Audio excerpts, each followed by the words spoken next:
The Box Seat, brought to you by our stable of sponsors: Woodland Stud, Breckon Farms, New Zealand Bloodstock Standardbred, Stonewall Stud, the clubs Alexandra Park, Cambridge, Addington and Ashburton, Garrard's Horse and Hound, and IRT. It's your horse and our passion.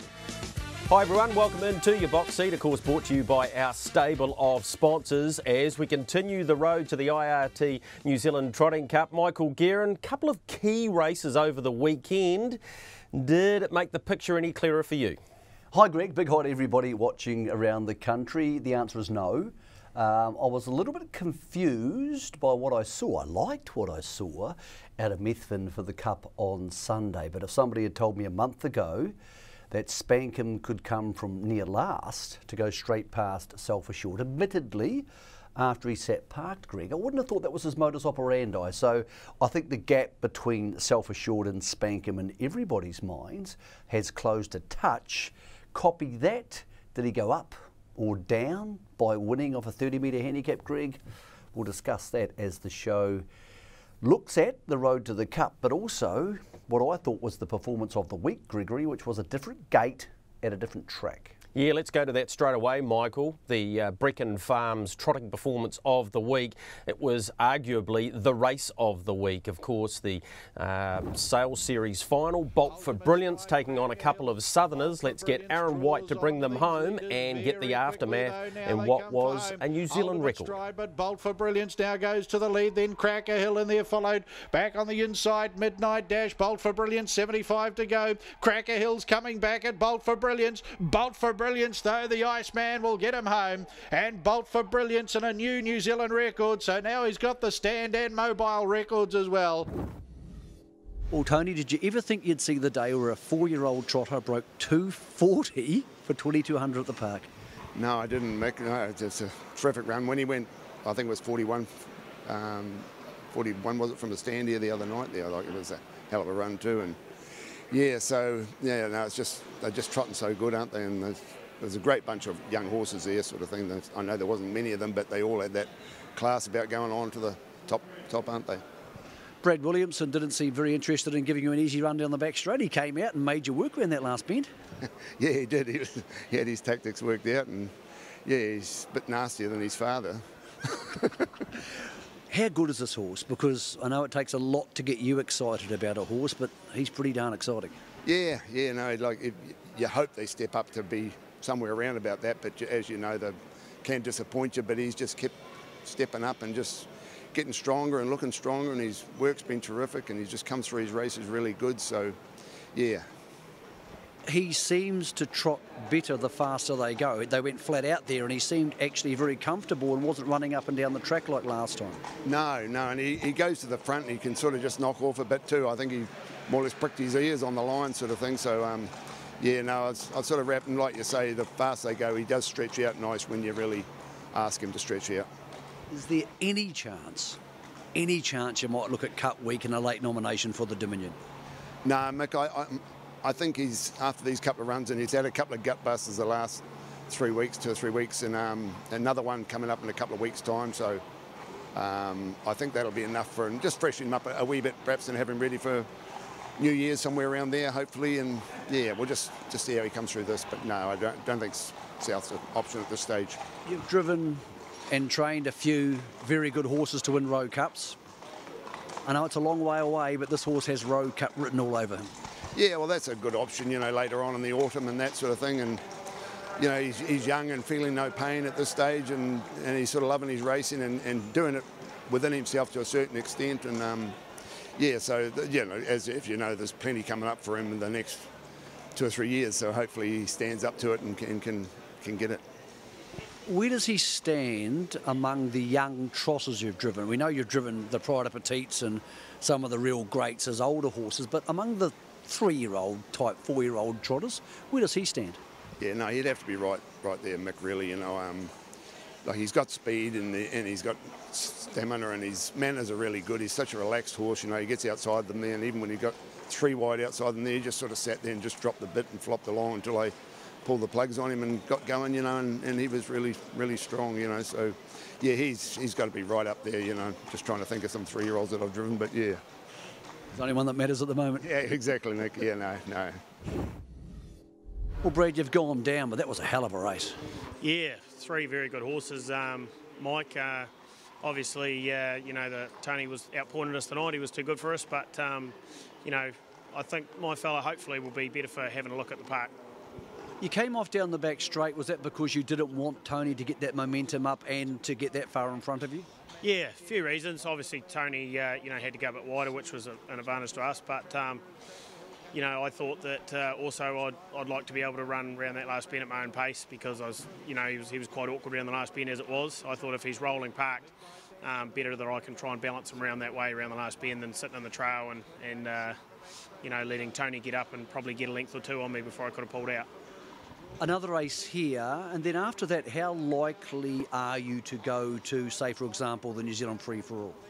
Yeah, that's been his main target, basically, ever since, you know, we hit COVID, Mick, and everything fell apart. So that's been his main target, and that's you know, probably what I'm looking forward to the most with him for this whole season, really. I think if he got a draw there, it'd be a good chance.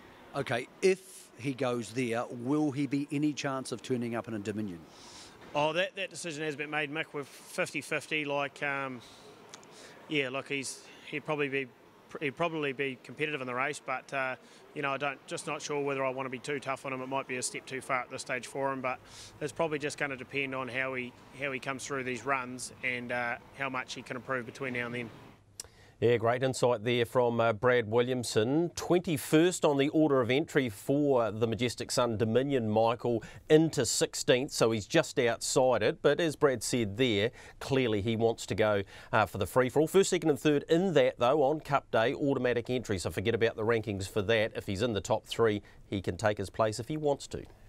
Yeah, I get the feeling out of that conversation, Greg, he won't head there. And if it was my horse, unless he won the free-for-all jogging, I wouldn't head there either. It can really undo their season, and there's so much mobile racing north in Auckland, Cambridge over the summer. And then, of course, he's got a really busy back end to the season, even going as far as June for the Jewels if he wants to. He's a good horse, Cracker Hill, but Bolt for Brilliance at this stage might be better, Greg. I know he had the home track advantage, but man, he's a horse. Tony doesn't let much away when you interview him, as you would well know, but talking to him off camera, I can see how excited he is about this horse. Suzanne, his wife, has a share in the horse. He was a little bit sad after the race because Stan Matthews, who was in the horse, passed away about a month ago, and Tony said, I would have loved for Stan to be here to see that. What do you make of it, Greg? Is he clearly the best of this bunch, or the home track right-handed sort of advantage thing? Does that maybe even it up a bit with Cracker Hill? Not being disrespectful to Ultimate Stride, Greg, who I think might still be 6 months away from reaching his physical peak. Yeah, I think that's possibly right. I spoke to Phil Williamson about that. He said, I think he'll improve quite a bit first up at the park. As he said, if you ran 240, if they'd said before he went away on the trip, you'll go 240 first up at the park. He said, I'd take that any day of the week, but it was only good enough to run third.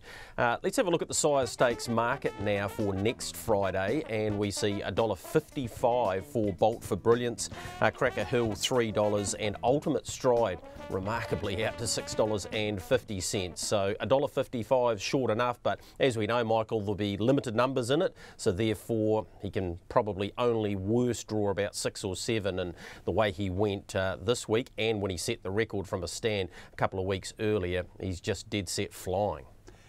Yeah, look, he is. I think Temporale is a horse I really liked as a 4-year-old, and Temporale won a Rowe Cup.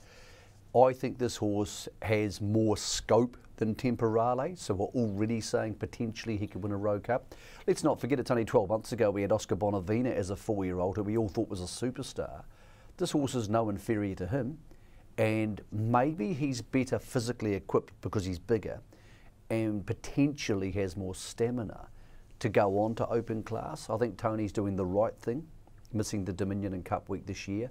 I think he'll ease him into open class, Greg, busy back into the 4-year-old season. I know horses can get injured, Gregory, and get unsound, and lots of things can happen to them. But I can't remember seeing a young trotter who I thought would end up an open class horse. Sundon, maybe back when he was 3, about 1985, I had that feeling about. This horse is going to be an open class star unless he's robbed of that opportunity. That's my opinion, Greg. What do you think the future holds for BFB? Oh, look, I absolutely concur with you, but I also think that Cracker Hill, Ultimate Stride, Muscle Mountain, who we'll talk about later on, Midnight Dash, who was in that race, I think they'll all end up in free-for-all company, and probably 3 or 4 of them can win at Group 1 level, so it's an incredibly exciting time. Just on the Majestic Sun Dominion movers, Ultimate Stride 22nd into 19th, Matua Tana, who of course won last week, you were strong on it, 19th into 14th now, so he's in the field, and Dark Horse is also into 13th spot after finishing 3rd. Those drifters, Did You Bring the Beers and the Dominator slip outside of the 15. We need to move on to the Kerry Hoggard, the Holmes DG, to find out where Copy That is in his road towards the IRT New Zealand Trotting Cup, but he found the markers and that's where he's most comfortable. South Coast Arden, Star Galleria's under pressure out wider then is on the cards. Mark Shard, 888, but Copy That travels well, leads by a length and a half. South Coast Arden tries hard, then Mark Shard, it's Copy That. South Coast Arden, Mark Shard thundering home. Copy That gets the win. South Coast Arden took a bit of ground off him in the last 100 metres. Another step in the right direction, Ray? Yes, much better. Yeah. Was he fitter this evening? Because you said to us last time he might have been half a run short heading into the Spring Cup. Yeah, I think there's a bit more improvement in him. He blew up a bit tonight, and I think next time he'll be even better. Ashburton Flying Stakes was the plan. Is that still the plan? It's still on. Since the flights have been re-established, we're looking at going down for that here for the Ashburton. After that, would you look at a cup trial scenario to get him reacquainted with Addington? Possibly, yeah. We'll just play that one by ear, Mick. What's the last month done to your confidence levels about his chances of winning a cup? It's been really good. There was a little setback. It looks like it's better now, but then again, the opposition appears to be getting slightly stronger down south. Well, I don't know, are they? I'm not sure about that. It's very hard to weigh up northern form with southern form. Like in the past, I've been down there with the 3-year-olds, Sir Lincoln and them, and you know, they sort of didn't take us too seriously, but I think northern form's pretty good. I mean, they've gone, what, tonight, last time they went 240 from a stand. Tonight they've gone, what, 158 mile rate from a stand. I mean, they don't go much quicker down there. Talking about down there, at Ashburton, will Blair Orange be in the sulky? Yes, Blair's the driver on Cup Day, and all South Island races for him. Just thinking through the Cup, are you intending or likely to go to a race like the free-for-all just for the futures punters, or would that decision not be made until after the Cup? I'm thinking, and Merv's of the same mind, that we'll flag that if we line up in the Cup, we won't go in the free-for-all. We'll come back here. I think it's a little bit brutal, you know, 3-day gap. So, no, we'll probably miss the free-for-all. Great insight there from Ray Green. Fighting words too, Michael, northern form. They didn't take us too seriously a few times. Well, he's got a serious stable and he's a serious horse. South Coast Arden, very good. There was some word that he may pay a late payment for the Cup. I'm not convinced about that. Third in the race, Mark Shard, very good, charging home. But we now know Star Galleria, after having to sit park, won't be at Addington. No, he won't be. They're going to stick around up north and potentially head to Menangle at some stage with him. I feel sorry for Copy That because the hype is so big on the horse, Greg. He's an early season 4-year-old. He could still be a 3-year-old at the Breeders' Crown in Australia. He's come off 30 metres to win a Holmes DG and beating the best horses in the north. And we've all sort of gone, oh, okay, that was okay. I think we expected him to win by more. I'm not sure why we expect him to win by more. He did start off 30 metres behind. Very quick time, Gregory. I'm not sure why I feel this way, but maybe it's the fact that South Coast Arden got so close to him, and maybe that's me being disrespectful to the potential of South Coast Arden. But Greg, after seeing that, I feel less likely he'll win a New Zealand Cup than I did a week ago, and he won. Yeah, I concur with you. I feel that things will really need to go his way in the Cup and maybe go against the couple of horses we're going to have a look at out of Methven. He's a very good horse though, so I'm not going to discount his winning chances, but I'm a bit like you, I'm not totally convinced on that performance. It's still a wee way to go to the Cup, of course. Inside 4 weeks out we are. Let's go to Methven now for the Alabar Methven Cup. And as they turned for home, Self Assured had done plenty of work. Spankham hadn't. That's in middle of the track. We didn't see this at all during the day. But look at this finishing burst from him in the big one. Spankham down the outside's charging at him late. Self Assured leads. Spankham's coming. It's going to be interesting. They hit the post and another photo finish. Spankham's put in a dive at Self Assured. Could go either way. Well, he's right back in form. Oh, he was great, Greg. I knew probably second up I'd have to drive him for his speed over the distance. So just probably, probably didn't work out quite as good. I was hoping maybe Nandolo would come out and drag me up a bit, but when he had to go solo and had to commit, he just kept finding the line, and the others had done work. Yeah, well, Self Assured had done some work, but he was always going to take some running down, but that's the class of this horse. Oh, that's right, Greg. I think people forget just how good he is. And he was very, very good first up. He was better again today. He still blew up fat over the back, so, another run under his belt. Ashburton will be good, and I think by cup time he should be just bang on. Didn't get there by much. Home in 54.73 according to Matt Markham, who timed it 5 times, Michael. I think his watch was on fire and he was a little bit worried about that. 4 seconds quicker than what Cruz Bromack ran to win that race a couple of years ago. And just on Cruz Bromack, of course, we're hearing now that he won't be there to defend his title after running in the Victoria Cup. Yeah, so with him and Star Galleria coming out, a few spots have started to free up in the New Zealand Cup, and let's be honest, most horses who deserve to be there will probably end up there, Greg. I was really stunned by that because Spankham's always been an on-the-speed horse. I'm not saying he didn't have the other string to his bow, but most good age group horses tend to be on the speed because they can dominate. I've never seen him or expected him to come from last like that and beat Self Assured, who admittedly had the harder run. I think where it recalibrates people's minds, Greg, is we've been thinking for much of the season, outside of Copy, that if Self Assured stepped away and got things right in the Cup, he would just be too good for the other rivals. But of course, it's easy to forget how good a horse Spankham is. He won a Miracle Mile, he was excellent during an Inter-Dominion, he was stunning in a Kaikoura Cup a while ago. On that, Greg, and only on that, it's impossible to think if Self Assured steps off the front line and if Spankham steps off the front line and Self Assured's off the unruly and has to give him 5, 8 or 10 lengths, that'll beat him. Now that's only one race, and we'll see more at Ashburton where both Copy That and Mark Shard will turn up, so that'll be the definitive New Zealand Cup market setter. But on that, Gregory, if Spankham is a fair way in front of Self Assured might struggle to beat him, but definitely doesn't deserve to be as short as he was a week ago in the New Zealand Cup. Yeah, you're right. We'll have a look at that market shortly, and we quickly forget that Spankham only just got beaten by Cruz Bromack, who had the soft run in the Cup last year. Let's hear from the beaten brigade, and I've got some other comments from those we didn't have time to catch up with. That's another very important step towards the main goal. Yeah, that's right, Greg, yeah, and it was a good standing start for him. He began very quick today, so that was really positive, and he just had it won everywhere by the line. Yeah. He did plenty of work. That'll only bring him on more for Ashburton and ultimately through to the Cup now. Yeah, that's right, yeah, and he should be spot on just for the Cup. We're going to be delighted with that. Yeah, real proud, Greg. She's gone as good as she could have gone and got the run that she needs. She's got to be leading and bowling along, but fought like a lion and just beat by 2 class horses. So, yeah, really proud of her and couldn't be happier.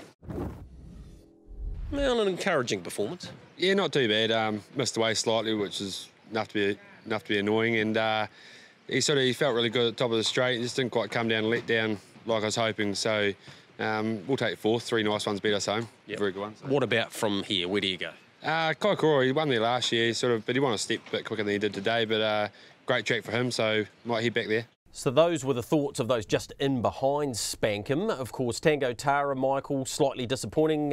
Spoke to Jim Curtin about that. He put it down to the grass. He said, I know he's gone well on the grass before. He won the second day at Westport, but he just said he didn't have the pickup that he's had in his last couple of runs on the all-weather. So Ashburton, possibly more likely Kaikoura for him. I thought Nandolo was okay, but Spankham went straight off his back and around him. And DiCaprio, I thought, may have gone better on the grass given his grass track record. But we need to have a look at where we head next. And of course, we are heading to Addington Raceway this week, where the fixer will try and get his campaign back on track.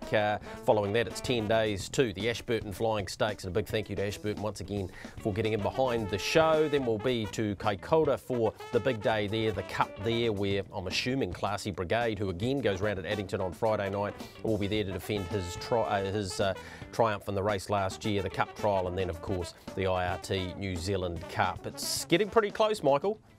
Yeah, and we also have a free-for-all type mobile race at Alexandra Park on the 23rd of October. So Bella Montana will head there. She's still on track for the Cup, even though she missed the Holmes DG last week. Mark Shard's likely to go to Ashburton along with Copy That. So it's going to have a more second-tier feel. Probably one trainer hoping to get a boost out of that race would be someone like Steve Telfer. Triple 8's been racing like a V8 on 6 cylinders at the moment. So I think there's a couple of horses there who will need that race to build their confidence heading forward, Gregory.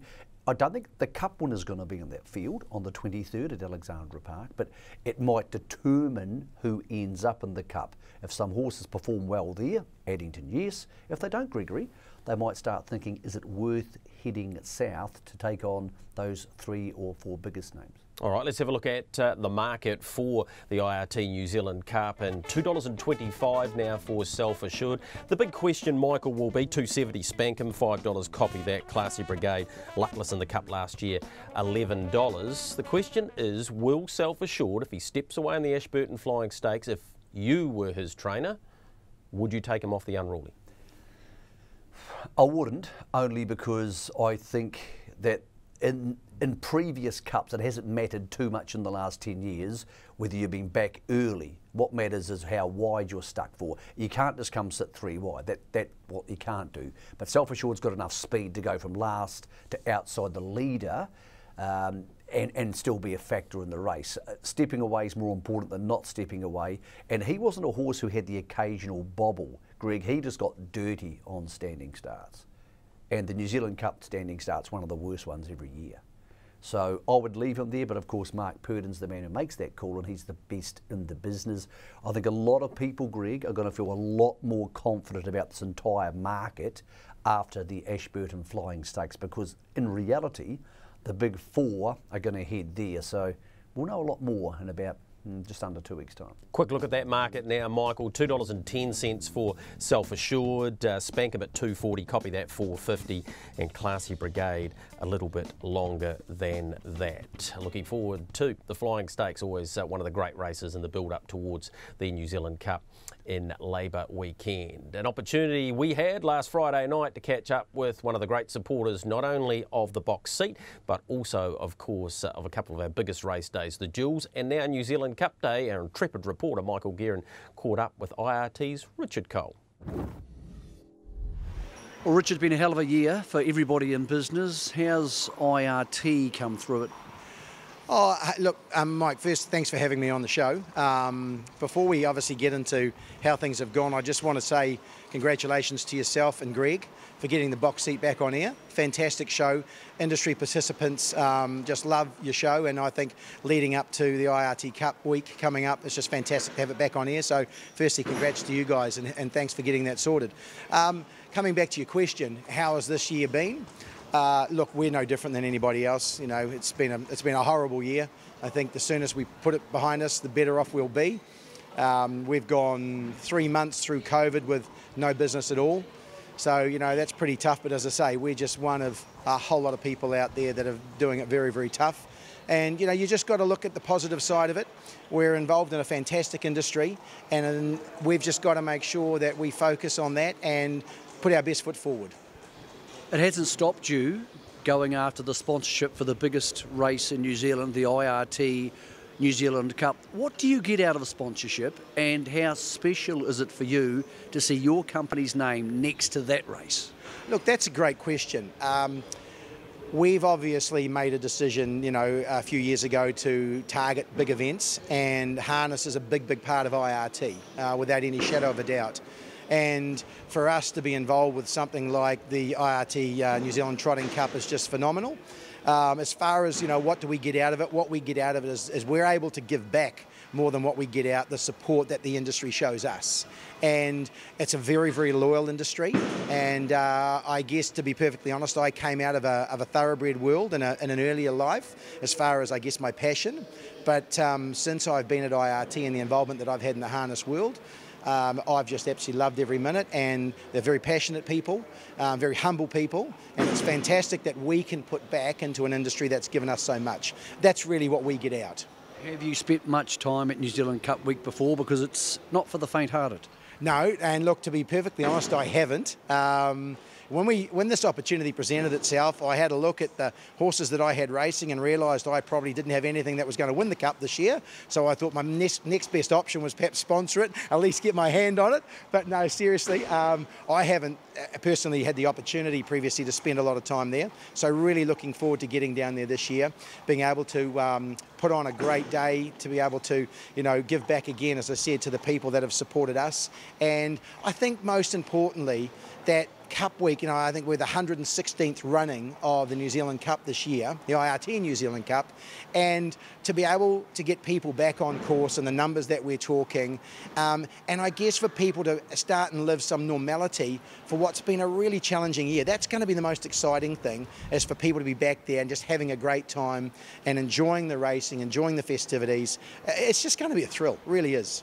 And not just people like yourself flying down there now. We've had the horses cleared to fly. So last week, the announcement coming, Auckland to Christchurch, domestic flights return. That's very important for you guys, but obviously very important for those people who want to take horses to Cup Week, including those valuable 3-year-olds for the Galloping Guineas races. Oh, yeah, look, last year was the first time that we were able to go down and come back, which is not something that normally we can do, come out of Christchurch. And we did it last year for the first time. And we've been pressing very, very hard to get a service and availability back to be able to fly down this year. It doesn't come without its challenges because, we're not flying out of Christchurch to Sydney at this point in time yet, as we used to a lot. And that looks like it's coming back on stream, we hope, in the very near future. But for the harness industry, for the thoroughbred industry, and even, indications are from other parts of the equine industry, there's been a really, really strong push for people to get down there. So fantastic that they can take that hour and a bit flight. They're there. Horses are away before you'd even consider, getting out of Auckland and the traffic here is a great thing for anybody that's got a horse to race down there over Cup Week. Okay, the details around that. What days do we fly? And excuse my ignorance, can you fly back the other way?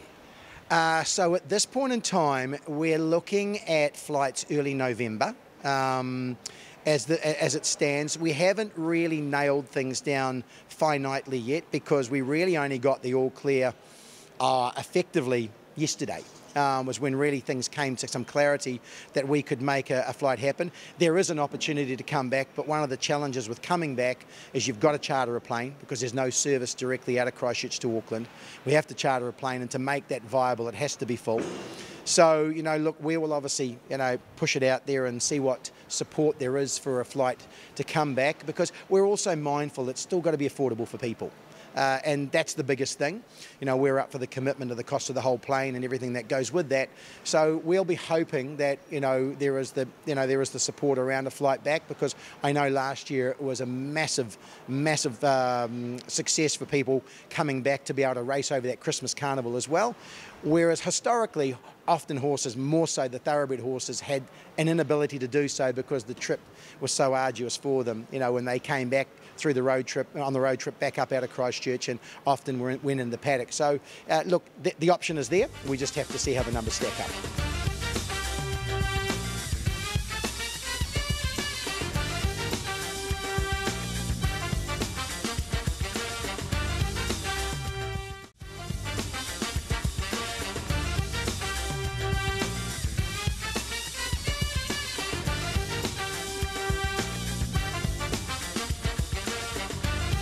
Welcome back into your box seat. Don't forget, if you want to send us a message, boxseatnz@gmail.com or our Twitter handle @boxseatnz. We'd love to hear from you about what you'd like to see on the show. Speaking of shows, we will have a special box seat preview show on the Monday. That'll be the 9th of November, building towards IRT New Zealand Trotting Cup Day. So keep an eye out for your times. But of course, it will appear on hrnz.co.nz and our other platforms. Domestic racing, we continue to go back and have a look at that. Last Thursday night at Addington Raceway, normally a low-key affair, but we had some outstanding horseflesh on the track, including the next heat in the Woodlands New Zealand Sires Stakes Series. It was the first heat, in fact, and it was no change to what we've seen up north over the last month as we get Matthew Cross to bring them home. All about Faith and Dashing Major, but it's all Krug. Krug too good again. Krug beat It's All About Faith. Third Dashing Major, fourth.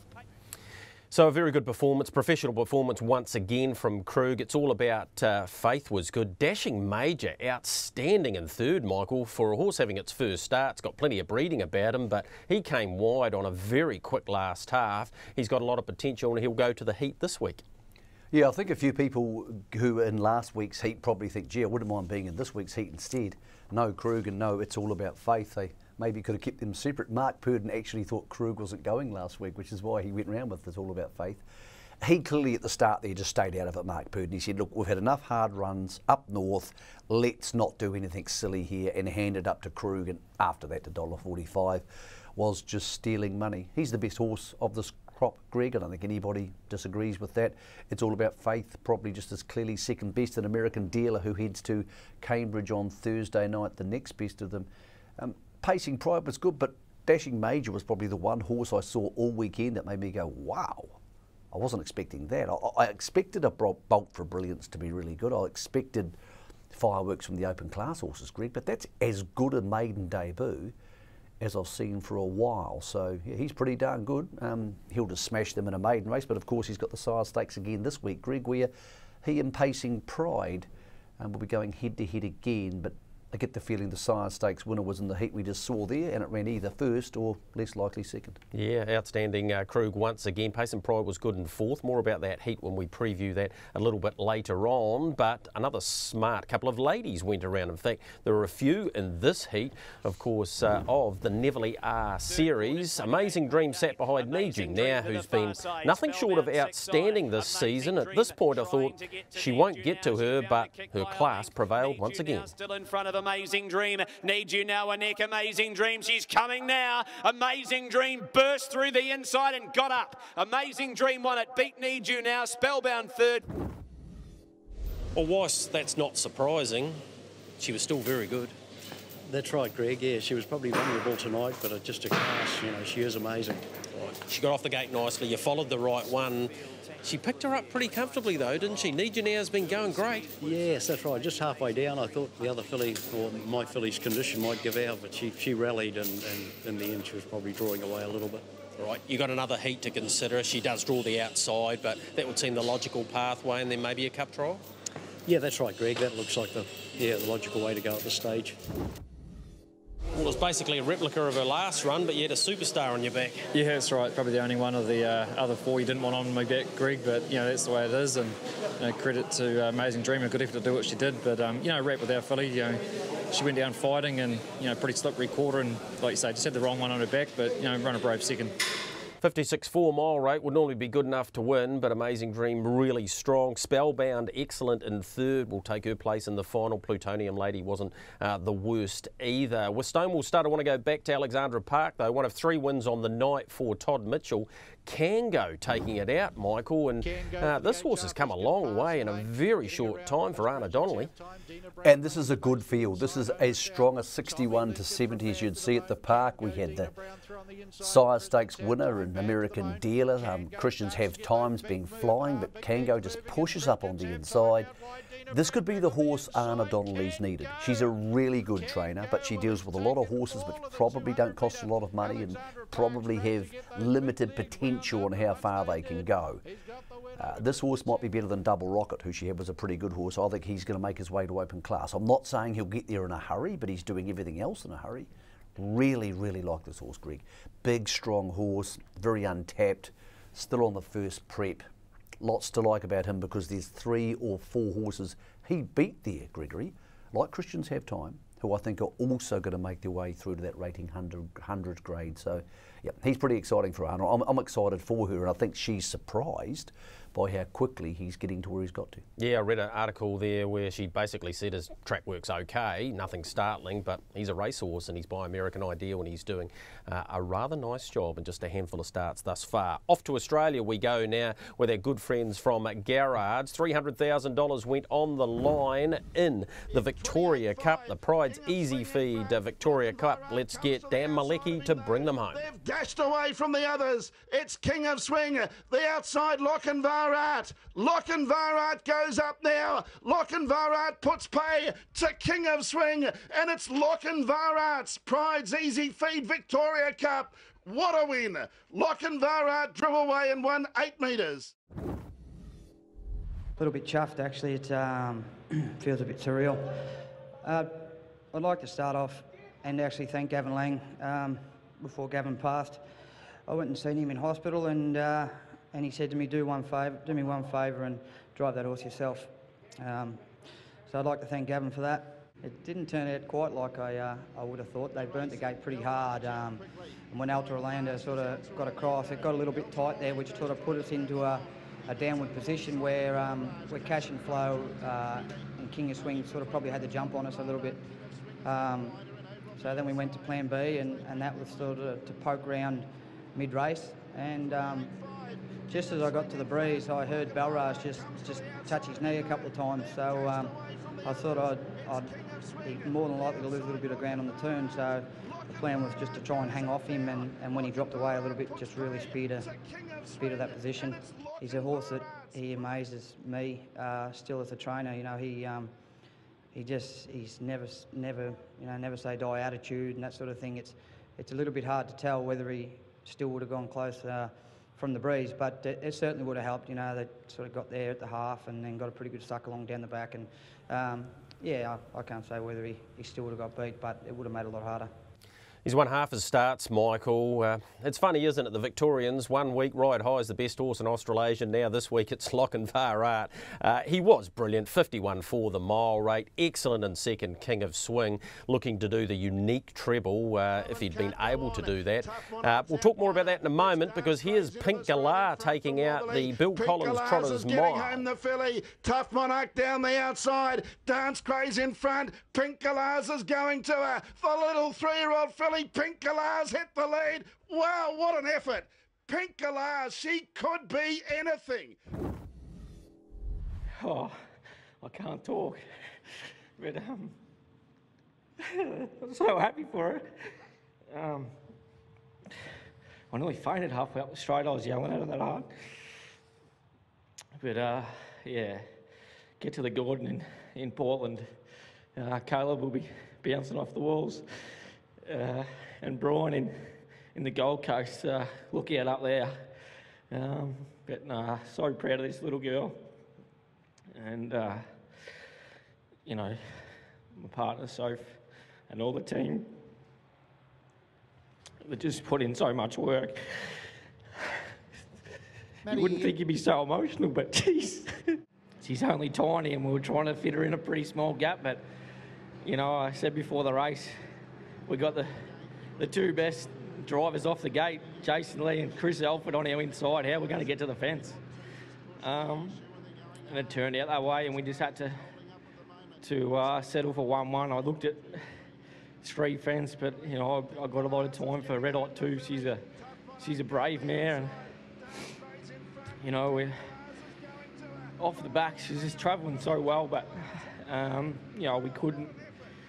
I didn't think we could go that early, so we just had to bide our time. And, you know, we didn't have a lot of room top of the lane, but, geez, when she saw the gap, she's just a little tiger. Oh, if they all tried like her, this job would be easy. You know, she's just... I'd love to see her heart when she leaves this earth, because it'll be bloody big. Aftermath gold there from Maddie Craven. More about that in a moment, Michael. Back to the Victoria Cup. What did you make of the performance of Lochinvar? He couldn't have gone much better. Well, I don't think there's another horse in Australasia who could have done what he did, and Self Assured might be the best horse here, but Lochinvar had the wood on him last season, beat him in the Chariots of Fire and also in the Bonanza. Self Assured beat him as a 3-year-old, but he's very, very good. That was a stunning win, 151 for mile rate. Second horses won at Miracle Mile and a Hunter Cup, so there's no argument of the class of what we saw there. I'd love to see him in a New Zealand Cup, but the Victorian horses, those days are all but gone because there's no standing starts over there. He'll give whatever we send to a Hunter Cup and a Miracle Mile plenty to think about. So at the moment, he's the best of them. Of course, Ride High now sidelined. I'm not sure we'll see the best of him. Pink Galahs is a remarkable story. She's only a 3-year-old, but of course she would be 4-year-old in New Zealand, so she's the same age as Bolt for Brilliance, and I'm not sure she's any better than Bolt for Brilliance. In fact, I'm sure she's not. But she's being talked up in Australia as being a 3-year-old, Greg. That's not really true. It's only because I've changed their season out. If you went through that way of doing things, that means Lazarus won the New Zealand Cup as a 3-year-old, and Christian Cullen was going to start in a Miracle Mile at 2. So it all gets a bit messy once you start mucking around that way. That aside, wonderful performance from a early season 4-year-old or 3-year-old, if you want to go for an official title. She's by Sky Valley, trained by Maddie Craven. You saw the emotion there. A guy who probably the New Zealanders don't know too much about, really good guy. And he's worked really hard on his craft. She's a hell of a little horse. I love the story. It's great to see David Moran and Maddie Craven winning these races, Greg, because we need these new faces for people who are watching shows like this. So really feel good night at Melton.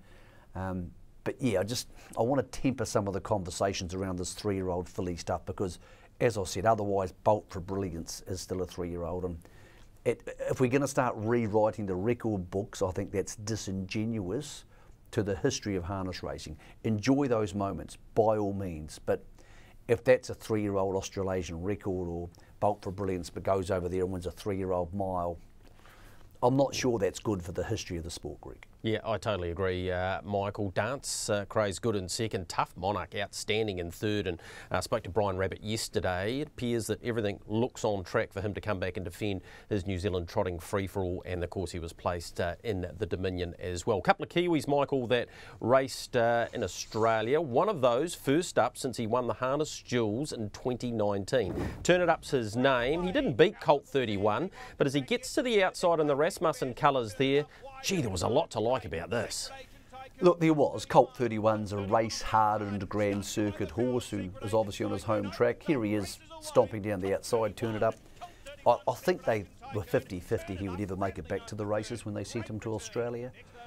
I'm glad to see him back. I'm not sure how long he'll hold together. Who knows? Horses are funny things. But yeah, he's a good, brave horse who I fear we may never see the best of, Greg. But it was good to see him back there, and if he does get back to something like his best, they have some late season features in Queensland this year, so races like the Blacks Are Fake are going to be held at a different time, and I think he would fit nicely into one of those. But in saying that, Lochinvar may well turn up there as well. Yeah, I think it's about 7 or 8 weeks until that race. Spoke to Nathan Williamson about a really good day he had last Saturday. He won 3 races.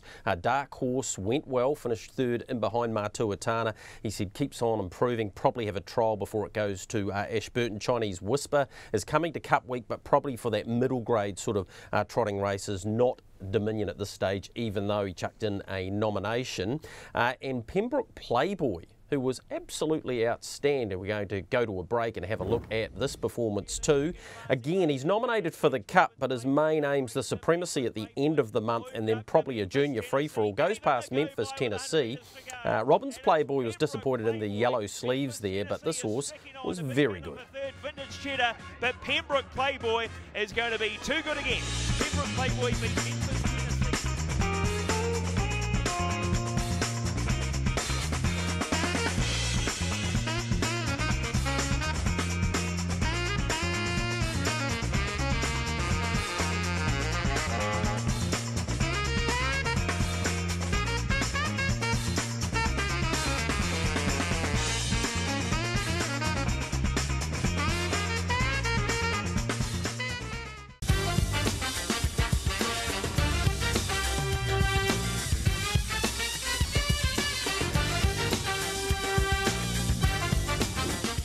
We're joined now by Woodland Stud sponsored junior driver Cherie Tomlinson. Cherie, it's been a great day for you here at Methven, picking up 2 wins for your 2 drives. Yeah, super day, thanks Stacey. It was great to get the win for Brett White. Got a good strike rate with him now, driving down south for Trotter a couple of years ago and now that one, so 2 from 2, so I'm pretty happy with that. And yeah, Zaza, we put in a super performance. I mean, to sit back on the fence like that, I think Mum was cursing me a bit going to the fence, but she just hasn't been putting in 100% lately, so I just thought we'll give her a nice quiet run, and if the gaps open up then we'll see how she runs home. And yeah, she really showed that she can have that high speed when she puts in. Yeah, she definitely did dash home and through the gaps, so that was good. It must be great to get winners, but even more so when it's for your family? Yeah, definitely. I mean, Mum and Granddad put in a lot of hard work at home, and I'm not there as much now, being at Graham Courts and from the morning till a wee bit in the afternoon, so no, they're putting in a lot of hard work, and it's a wee bit harder now with the 2 nicer trotters. They're both retired, Markula and Emerito son, so you know, to have a horse like Zoe to just step up and get a win and just keep chipping away until hopefully we get another nice one pop up one day soon. Fingers crossed, and they always seem to have one coming through, so I'm sure it won't be long and they'll have another one coming up through the ranks. Did you always want to be a driver, or was there something else that you wanted to do when you were growing up? No, I always wanted to be a driver. My school teachers got pretty annoyed with me because I was either never at school or talking about horses. I left school in year 12 to go down south and work for Mary Brown, so yeah, there was no show them trying to keep me at school, and now I think they're watching me and backing me, so they're probably losing a bit of money, but no, I'm doing what I love, and yeah, I've always wanted to do it, so yeah. Oh, it's great when you can do something you're very passionate about. There's nothing beats that, that's for sure. So obviously being from a pretty prominent trotting family, do you prefer to drive the trotters over the paces? Yeah, you can't beat a nice trotter, Stacey. I mean, when you get one that goes out there and trots so solid, and even today, like Zoe showing that high speed that she can have at times, that you can't beat that. So, I mean, you always want to drive nice horses, but because I've been brought up with the trotters as well, it is something special, and like, you know, winning big races with the trotters is good. Yeah, and they can be a bit testing, so definitely rewarding when you do get them right and get them going. What are your future goals in the industry? Just to keep driving, you know, get as many drives as I can, and keep picking up the winners, and hopefully one day get a nice horse to drive again. I mean, I've been very lucky with the trotters that I've had from Nana and Granddad and Mum, so I mean, yeah, it's a hard industry, as everyone knows. You know, you don't just get good horses and everything like that, but you got to, you know, just stick at it, and you have your ups and downs, and I've been through them, so you know, you just got to keep pushing forward, and then hopefully, you know, pick up heaps more winners, and yeah, just do what you love, really. Any ambitions to train in the future? Not at this stage, Stacey, but maybe one day, you know, just you never know what the future holds, see what happens.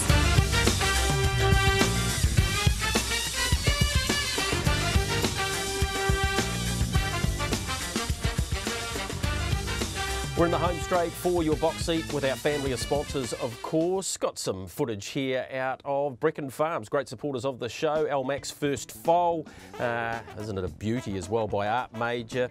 She won 12 races, of course, and over $600,000. And what about the breed of Breckon Farms? King of Swing, Cash and Flow and Code Black all took their place in the Victoria Cup, so it's a wonderful breeding establishment, is it not? Let's move on to our preview, Michael Guerin, and we get an opportunity here to have a look at Cambridge for the Woodland Sires Stakes. And well, these are the horses that have come through the Sales Series and Sires Stakes out of Alexandra Park. American Dealer's $1.40. Gee, I thought Barrier 1 would be assist to our second favourite though. It's come around pretty quick, hasn't it? Considering the final for the 2-year-olds was about 3 weeks ago. I thought BD Joe would lead from Barrier 1, and gee, he's been a massive, massive mover. So he's the horse who's emerged from this crop. The question then, Greg, is does he hand up? If American Dealer gets past him and he hands up to him, well then American Dealer will probably win. Here is the Sire Stakes final a few weeks ago. That's BD Joe in the trail. American Dealer's better than him. Take the second and third horses out of play because obviously they're down south. But if BD Joe, who would be advancing a lot on this because obviously he's so new to the whole thing, if he parks him out, Greg, it's going to be a different kettle of fish. So that's the key to the whole race. American Dealer runs to the lead, he wins. If he's got to sit parked, I don't want to take $1.40. And what I thought was a 2-horse race, the horse who could change the dynamic of that situation is General Montana, who can be really quick off the gate. He's improving a lot too. So those early shenanigans at the start could decide this race, but I won't be taking $1.40, Greg, because I'm not sure American Dealer can sit parked and win, and that's what he may be asked. All right, that last race, by the way, is on TAB trackside 2. Punters need to be made aware of that. Addington Raceway, Friday night, another outstanding race night. Hara de Trotteurs for the 3-year-olds. Gee, the depth amongst this field, Michael, is remarkable when you consider Franco Yorick's got barrier 1 and it's $10. Leaf Stride, $5.50, $8.50 about time up the hill. Favourites, Bit of Muscle at $3.50. Son of Patrick, I love each way, $9. John Dunn to drive, and Out of My Way starts from the outside of the second row, and you can get $8 about him.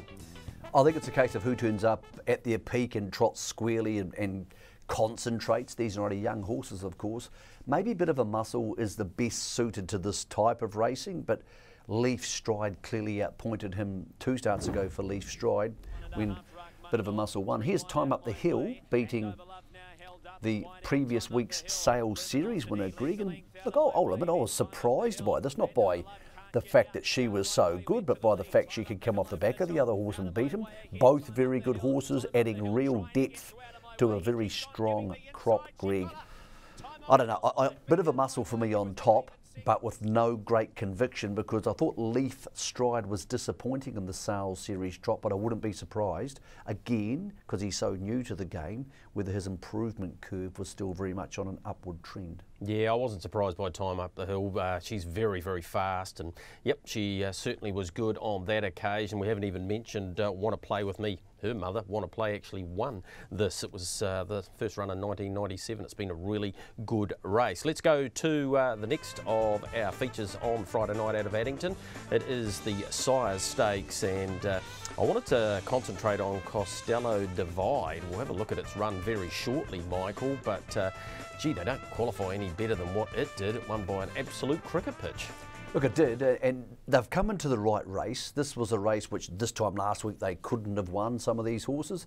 I don't really know, Greg. It's always weird when you're talking about horses who are new to the game and how they compare to, for example, some of the other horses who you've seen a bit of, like Pace and Pride. This was super at Ashburton. Has a slightly unusual action, that's all real daisy clipping type action, but this is a horse, Gregory. You might be surprised if it's sticking around the country for too long, because when people see this on the video, they start to talk about some decent sized numbers. Yeah, and they have been offered big money already. It's owned by Paul Remwick, who bought it at the sales, and it's not for sale, so we might be seeing a little bit more of it too. Michael, couple of free-for-alls we've got at Addington. One exceptional one, race 4. Let's have a look at the market for it. Muscle Mountain comes up $4. You've got the likes of Matuatana, who was $4.80, $5 Heavyweight Hero, Majestic Man $3, Winterfell, well, the jury's well and truly out on him, $9 from the outside for him. So it's an exceptional race on, well, a race that we didn't expect to see all these horses turn up in. No, I think Majestic Man still deserves to be the favourite, Greg. He can punch off the gate, so the wide barrier draw is not a major concern. Heavyweight Hero was okay at Mott. I thought he had his chance. He was maybe a little bit one pace, to be honest. But this sprint racing, these short distance races, Greg, Majestic Man suits them perfectly, because as we've seen now, when he gets off the gate, he just keeps on running. So, yeah, he's top pick, and I think $3 is fair enough, even though there's a lot of depth around him. They're going to need to come from behind him. Heavyweight Hero's done that before. I'm not sure he can do it in this situation, Greg. So Majestic Man, for me, $3, very fair from the bookmakers. Addington Raceway are celebrating 120 years of existence. The New Zealand Metropolitan Trotting Club, that is. That's the name associated with our feature pace. Stylish Memphis off the front. Gee, she's got to take some beating. Classy Brigade comes off the 25 metres. He's a $3 favourite, just ahead of Stylish Memphis at $3.10. DiCaprio $4.20. Is 25 metres too much for Classy Brigade? Well, let's not forget Stylish Memphis is here to do one thing, and that's get ready to race in a Woodlands, a Neville Fillies heat, whatever it's sponsored by now, Gregory, for that final on Cup Day. That's where they're heading. So she's here to get better. Yes, they want to win. Whereas Classy Brigade, he's just an old warrior. They can launch him any day of the week, and they know what they get with him. So I'm not willing to back her against him, even with the head start, not out of any disrespect for her, because I know she has bigger fish to fry, whereas every week is a fish to fry for Classy Brigade. Yeah, not wrong there. We've got an update from the bookies around the hits and the misses. And Aqua Sancta was well backed at Addington, 1,200 there. Good punting, Jabali, 500 at $23, Michael. Few misses though. Dark Horse amongst those, and Pro Surfer at Methven, where they had a massive turnover day, about 1.5 million. Big thanks to Matt Peden for the update around the hits and misses there. Don't forget about our show day punters competition. Take Michael and I on. In terms of the box seat punters challenge, you need to get a group together. Well, you can do it on your own if you like, and have a crack at winning that on show day. $600, and you can have a crack at the 12 races on show day. The week ahead, couple of meetings on Thursday, and we're obviously concentrating on Winton, a 10-race card there. 152 will be the start time there. Cambridge, we've focused on the Sire Stakes heat there. It's heat number 2 for $20,000. 11 races, they get underway at 4:54. Addington Raceway on Friday night, program that's really strong and includes the Hara D Trotters Sire Stakes and the heat of the Woodland Stud Sires Series 2. 5:12 the start time for the 10 races, and Awamaroo have their race meeting kicking off at 12:30 there on Sunday. Michael, what about a best bet for us? Where did you land one? Look, there's a horse racing at Cambridge called Ulterior Motive, who raced at the comeback meeting about 5 or 6 months ago, and geez, a good horse. Scratched last week, has been really strong at the workouts, Greg. Andrew and Lynn Neal have their hands on a good horse here. So Ulterior Motive, Thursday night at Cambridge. My best, even though the high quality stuff, of course, comes out of Addington on Friday night. Yeah, pace and pride for me. He either leads or trails in that Woodland Sire Stakes heat, so I think on his last run he'll improve, and Natalie Rasmussen does take the drive. Don't forget about what's ahead for us. Of course, we've got Ashburton on the 26th. Kaikoura there 2 days, including the Calcutta on the Sunday night. It's always a heck of a lot of fun the following week, the first Monday of November. Michael, thanks again for your time. The build continues to the IRT New Zealand Trotting Cup, and looking forward to the racing action ahead this weekend. Yep, Gregory, and everybody who's having a bet, punt responsibly, enjoy yourselves. We'll be back next week on the box seat, where we're going to count down to what's going to be a very special day out of Ashburton. Yeah, certainly are, Michael. Thanks for your time. You enjoy your harness racing week ahead, and a big thank you to our stable of sponsors bringing you your box seat. We'll see you in 7 days' time.